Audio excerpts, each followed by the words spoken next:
लेकिन बिहार चुनाव में एनडीए की प्रचंड जीत ने कई नए समीकरण को अब गढ़ना शुरू कर दिया है।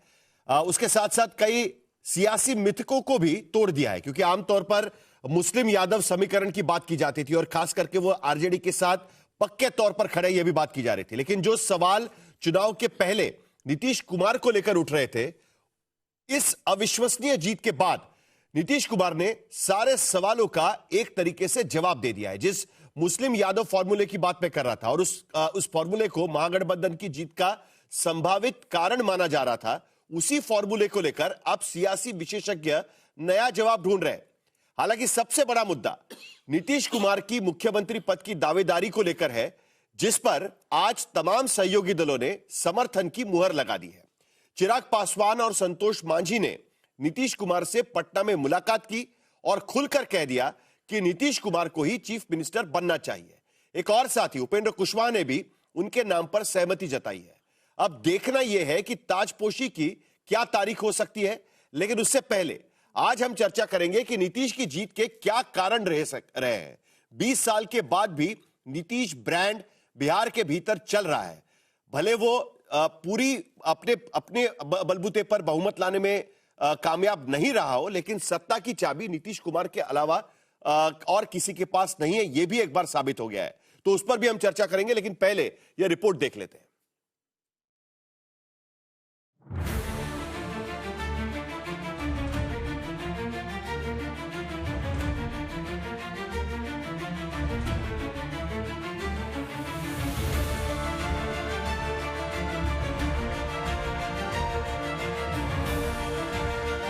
किसी ने कहा सत्ता विरोधी लहर, किसी ने कहा डबल इंजन से परेशान जनता, किसी ने कहा तेजस्वी लाएंगे बदलाव, तो किसी ने कहा नीतीश में अब वो बात नहीं।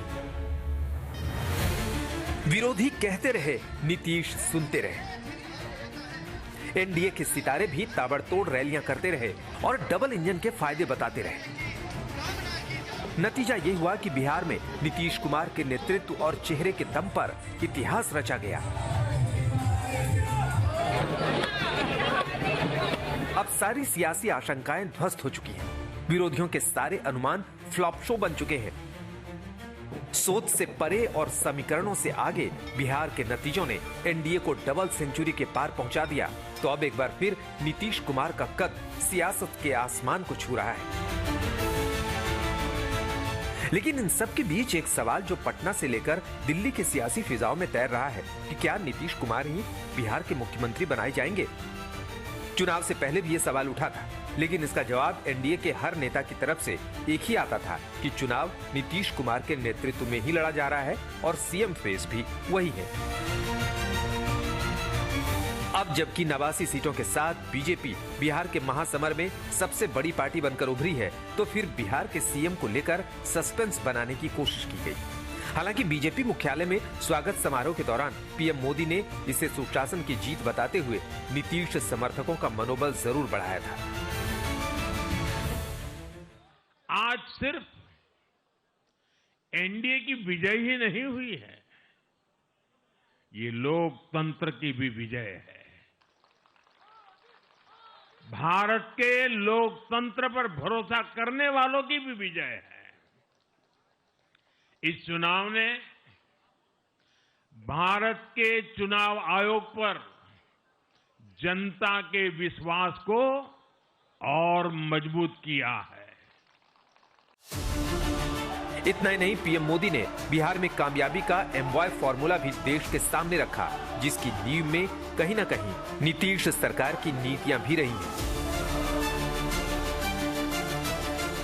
बिहार में कुछ दलों ने तुष्टीकरण वाला माय फॉर्मूला बनाया था, पर आज की इस जीत ने एक नया सकारात्मक माय फॉर्मूला दिया है, और ये है महिला और यूथ। इतना ही नहीं, एनडीए का हिस्सा रहते हुए भी बिहार में कानून व्यवस्था पर सवाल उठाने वाले चिराग पासवान प्रचंड जीत के बाद नीतीश कुमार से मिलने पहुंचे और उन्हें बधाई दी। इस मुलाकात के बाद वो हर बार यही कह रहे हैं कि सीएम पद सिर्फ और सिर्फ नीतीश कुमार का ही है। सीएम उन्हीं को बनना चाहिए, नीतीश कुमार को। बिल्कुल बनना चाहिए। एनडीए की प्रचंड जीत के बाद जेडीयू नेता और केंद्रीय मंत्री ललन सिंह ने भी कहा कि बिहार में सीएम पद की कोई वैकेंसी नहीं है। सर, चेहरा सीएम के फेस के सिर्फ नीतीश कुमार बता तो दिए हैं कि कोई वैकेंसी नहीं है। सर, तीन डिप्टी सीएम की चर्चा हो रही है, इस पे क्या कहेंगे सर? आपका नरेटिव। ठीक। हम लोग 2020 में भी नीतीश जी के नेतृत्व में चुनाव लड़े और नीतीश जी का मुख्यमंत्री घोषणा किया। 43 सीट था और हमारा 74 सीट था। हमने माना। इस बार भी अमित शाह जी ने कहा न बिहार में मुख्यमंत्री का पद खाली है और न दिल्ली में पीएम का पद खाली है, तो हम माने हैं उन्हीं के नेतृत्व में सरकार बनेगी। वैसे सियासत में सवाल और सस्पेंस की भी अपनी जगह होती है और जब तक नीतीश कुमार 10वीं बार मुख्यमंत्री पद की शपथ नहीं ले लेंगे, सीएम पद को लेकर कयासबाजी तो बनी ही रहेगी। लेकिन उम्मीद यही है कि महाराष्ट्र वाला फॉर्मूला फिलहाल बिहार में दोहराया नहीं जाएगा। इस चुनाव में कामयाबी के बीच न उनकी उम्र आड़े आई, न राजनीति में उनकी कम सक्रियता और न ही उनका स्वास्थ्य। कई जातियों में उनकी विश्वसनीयता, महिलाओं के लिए लोकप्रिय नीतियों और सरकार चलाने का उनका अंदाज और अनुभव ने एक बार फिर साबित कर दिया कि बिहार में टाइगर अभी जिंदा है। जेडीयू और बीजेपी दफ्तर के बाहर लगे पोस्टर भी तो यही संदेश दे रहे हैं। आज तक ब्यूरो।